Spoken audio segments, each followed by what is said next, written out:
People have been asking me for years to teach them how to make Southern Buttermilk Biscuits, so I thought I'd make a video of it.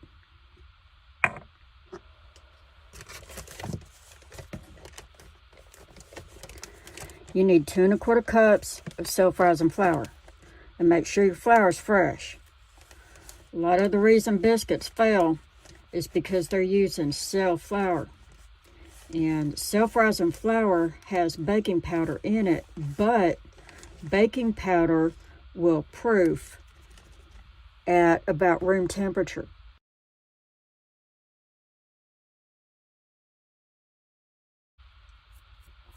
So oftentimes when people leave their flour out on the shelf, in the cupboard, wherever, that baking powder goes bad inside of that flour and they don't even realize it.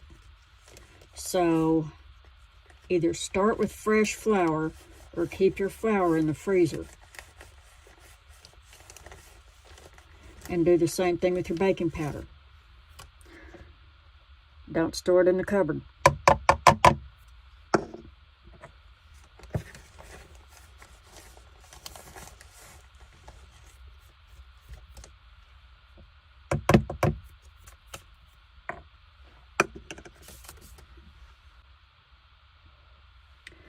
Now I'm going to add a 1/4 cup of baking powder to make damn sure my biscuits rise.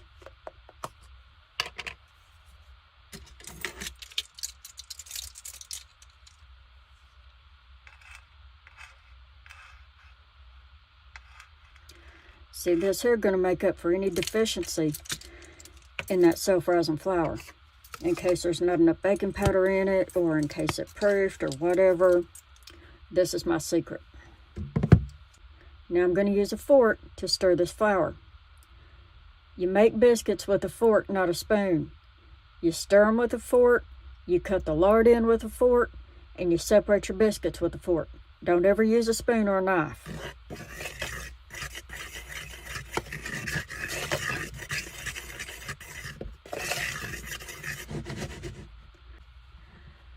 Now take your lard out of the freezer right before you intend to use it. Don't let it sit on the counter and warm up. This is a 1/4 cup of lard. This cap line right here is a 1/4 cup.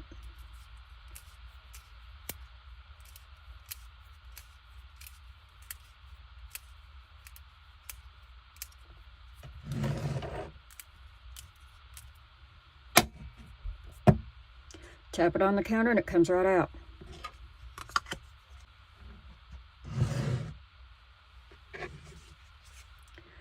Now use a cheese grater to grate this lard over this flour.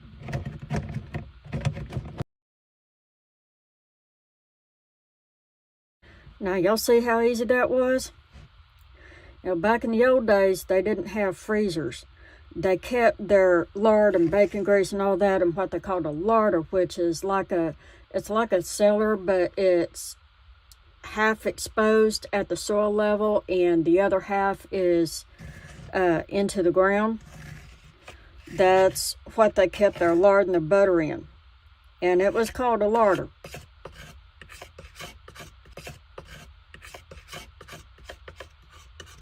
Now the best bowl to make biscuits in, or a pie crust or pastry, is a stoneware bowl that you keep in the freezer. That's the best way to prevent baking powder from proofing before you cook with it.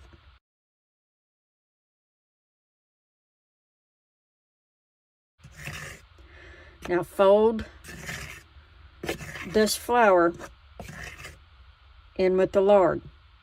Well, you're not really folding it, you're tossing it. You just want to get the lard coated with flour before you cut it, and that way it won't stick to the bottom of the bowl.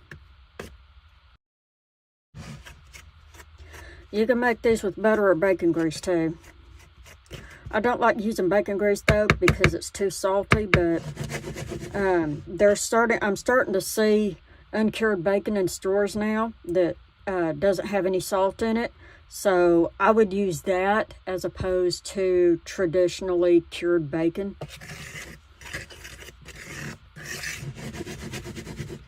There. Now what you're looking for is a texture like coarse sand. Get the idea of pea-sized pieces out of your head. When people hear the term pea-size, they're thinking of green garden peas. And that ain't what those old timers were talking about. They were talking about pigeon peas, which are like about the size of lentil. They're really tiny. And that's what they were talking about when they said pea size. But make it so it looks like coarse sand. It should just be dry and crumbly. You shouldn't actually feel the lard in the flour.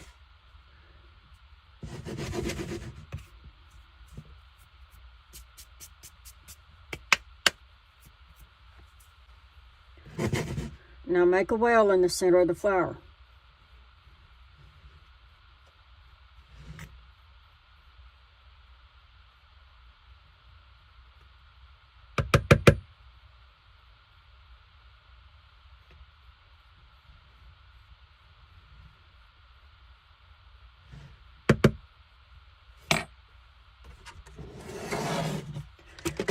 Shake up your buttermilk.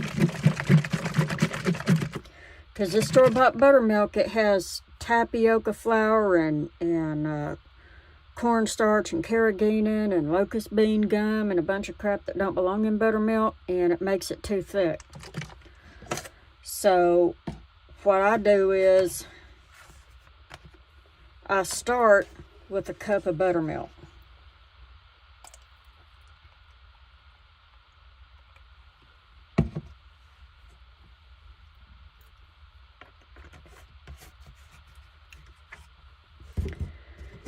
And then I thin it out with whole milk.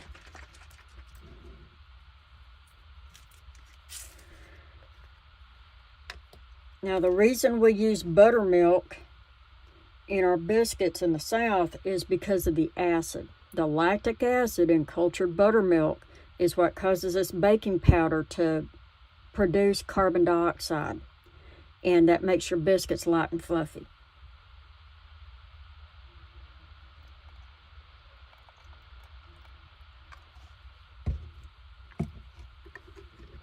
Now, something else I want to mention is flour absorbs moisture from the air. And depending on the humidity of your environment or the climate that you live in, your flour could be a little drier or a little bit moist. Now, for the most part, you won't even notice it. You'll notice it when you're baking.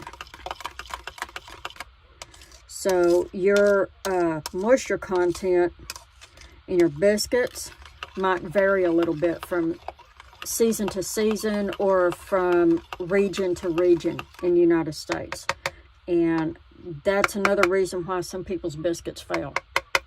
They don't pay attention to the moisture content.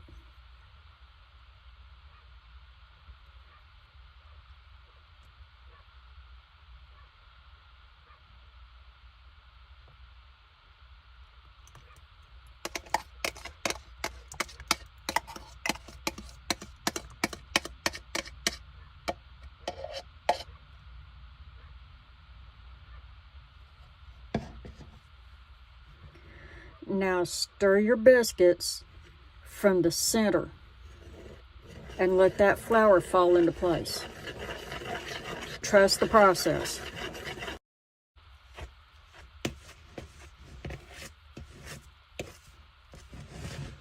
Now if you have any crumbly bits on the bottom of your bowl, you want to press this fork into the dough and force those crumbly bits into the rest.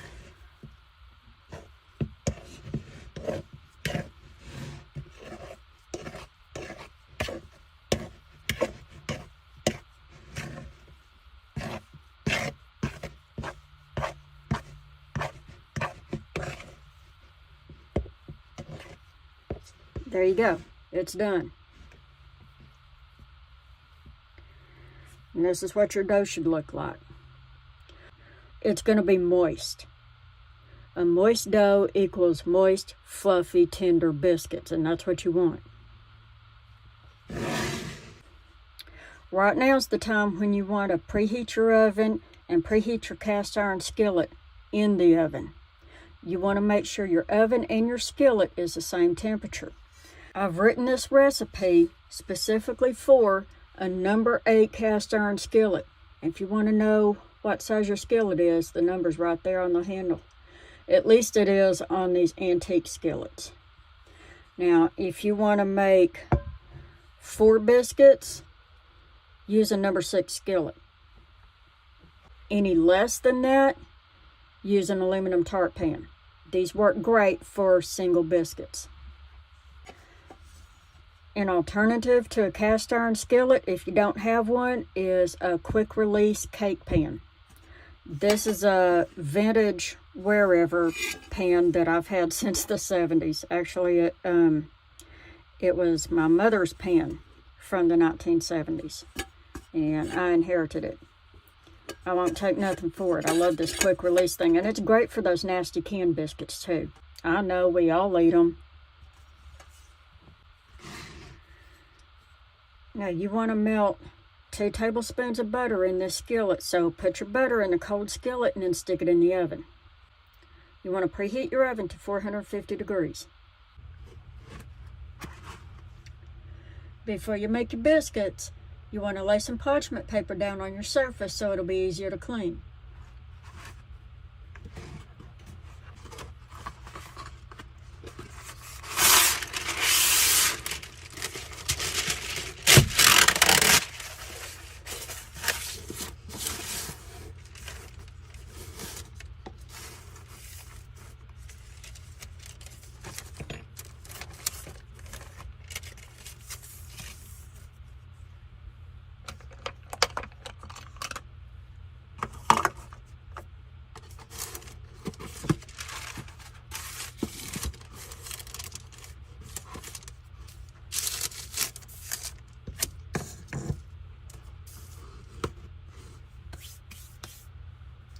Now, even with this nonstick parchment paper down, you're still going to need to flour your surface.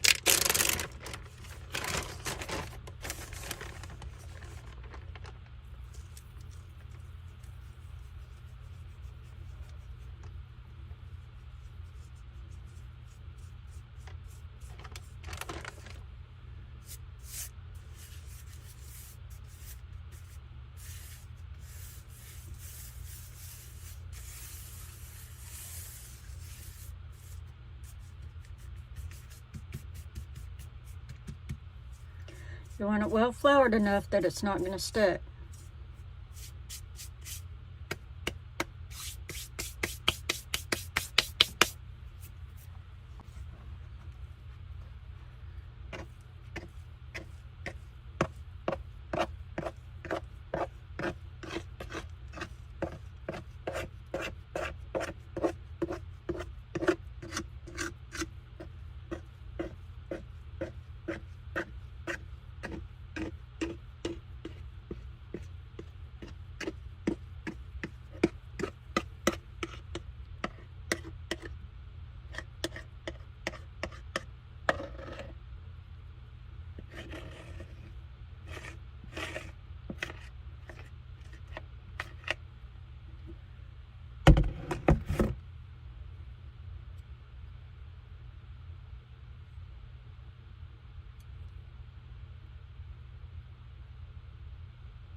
Now you want to get your hands well floured so the dough don't stick.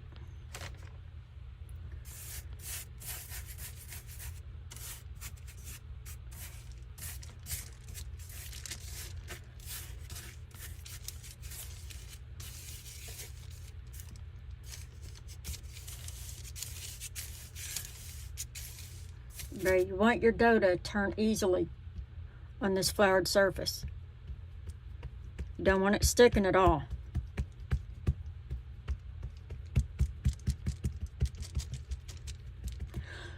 Never roll biscuits.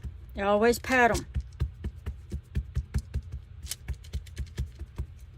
You don't want to overhandle your biscuits because the heat from your hands or the heat from a surface or anything else is going to cause that baking powder to proof too early.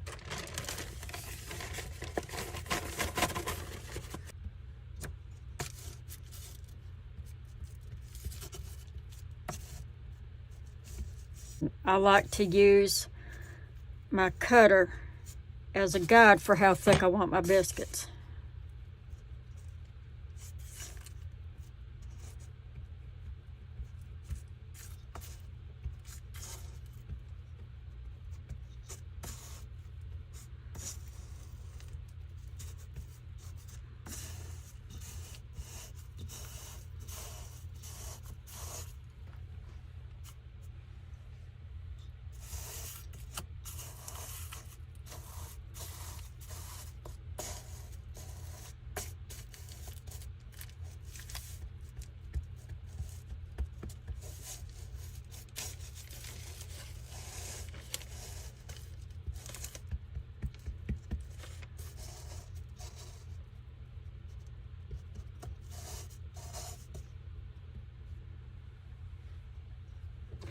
Now dip your cutter in the flour.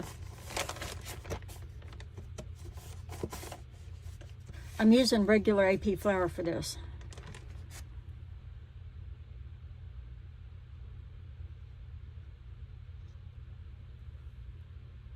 Never twist your cutter. Pull it straight up.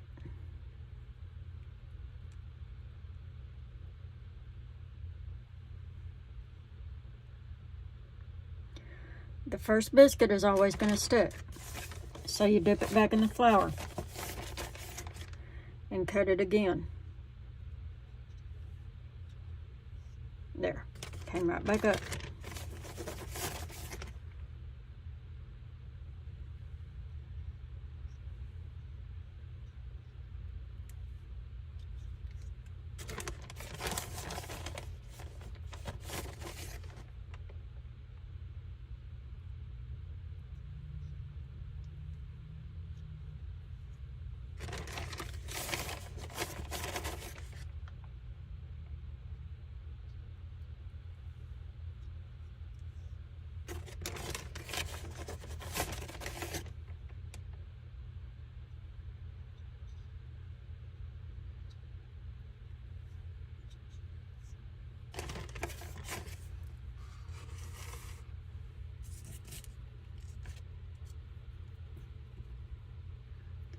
Don't dust the flour off of them just yet. Wait till right before you put them in the pan.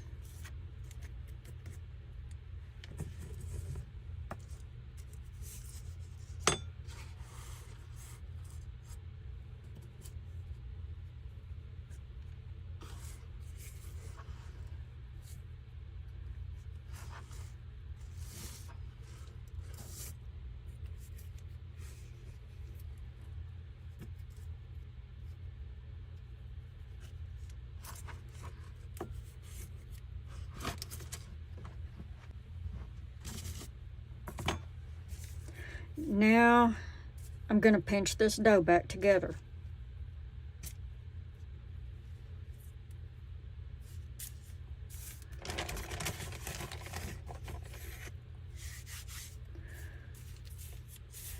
And this little bit of extra flour here isn't going to hurt them. Just dust it off. And I'm going to gently pinch this dough back together.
This biscuit recipe makes exactly 7 biscuits, and if it doesn't, if you have any dough left over, it's because you've miscalculated one of your biscuits. So we're going to start over with one of these.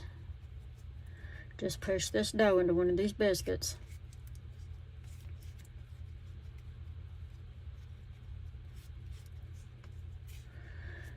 And then we're going to recut this dough.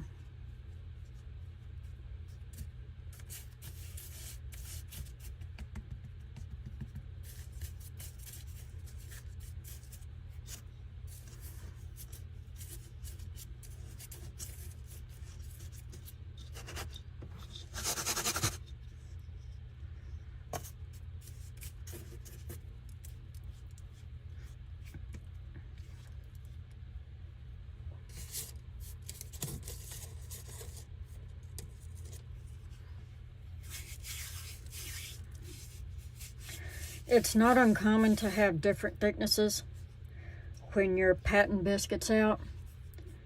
They're not going to be perfect. But that's the nature of Southern biscuits. They're not perfect. They're rustic.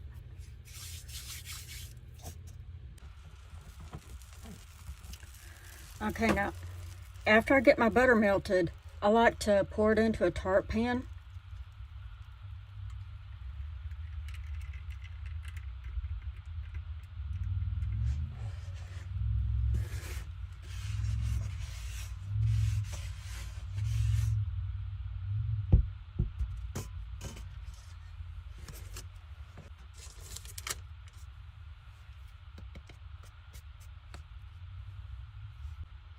Now I'm gonna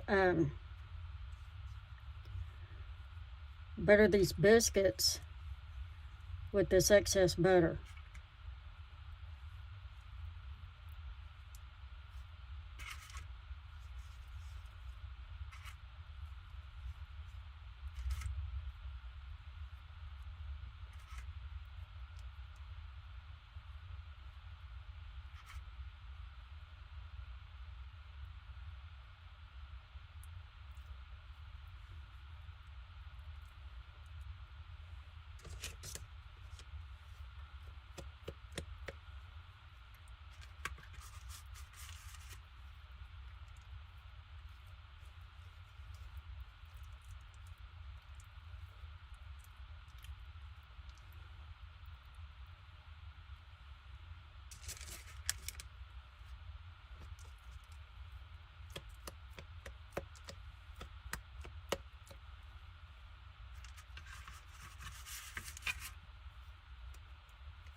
Now I'm going to bake them at 450 for about 12 to 15 minutes. And while my biscuits are baking, I'm going to clean up my mess.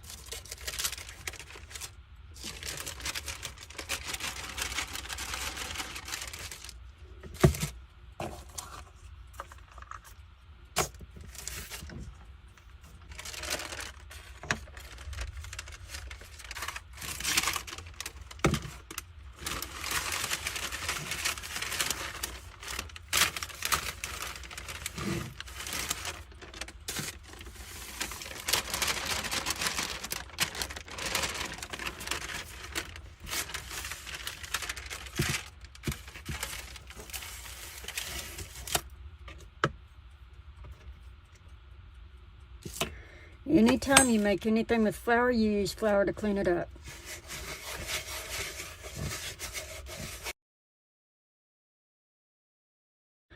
Wheat flour absorbs fat and oil, so if you ever have to clean up a grease spill in the kitchen, use flour.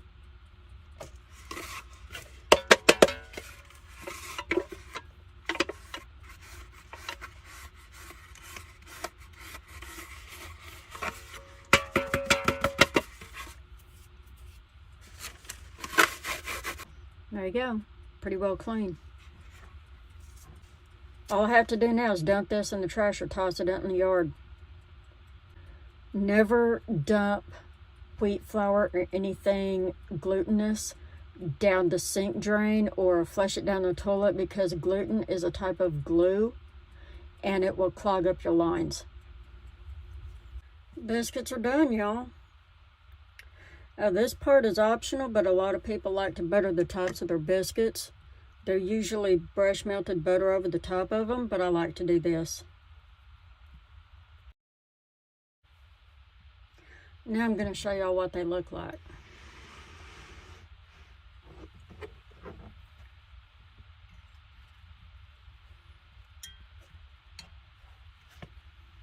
There's the bottom. There's the side.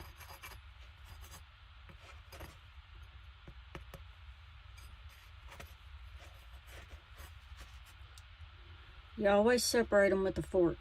Never use a knife. I don't know why people do that.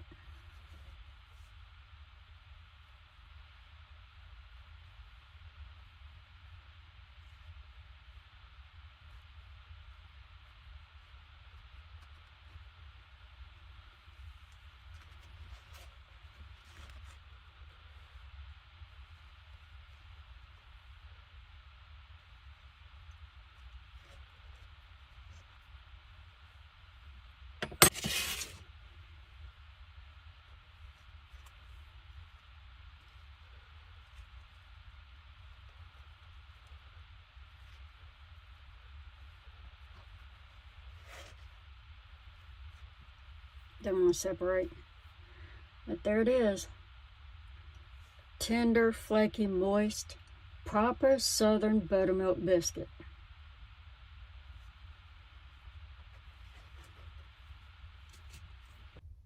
Well, I'm going to tear into this biscuit, y'all. These things are good eating.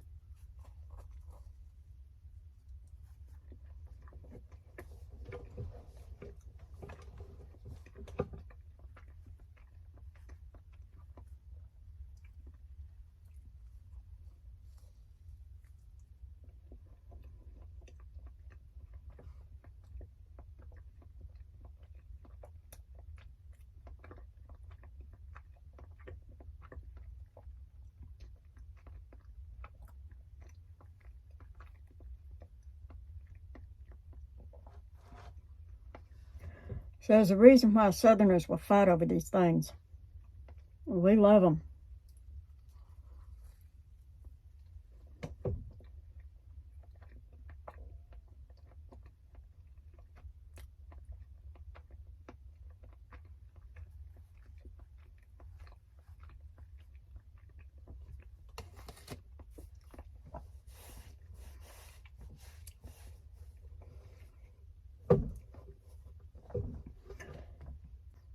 Well, that's it for this one. Y'all be good.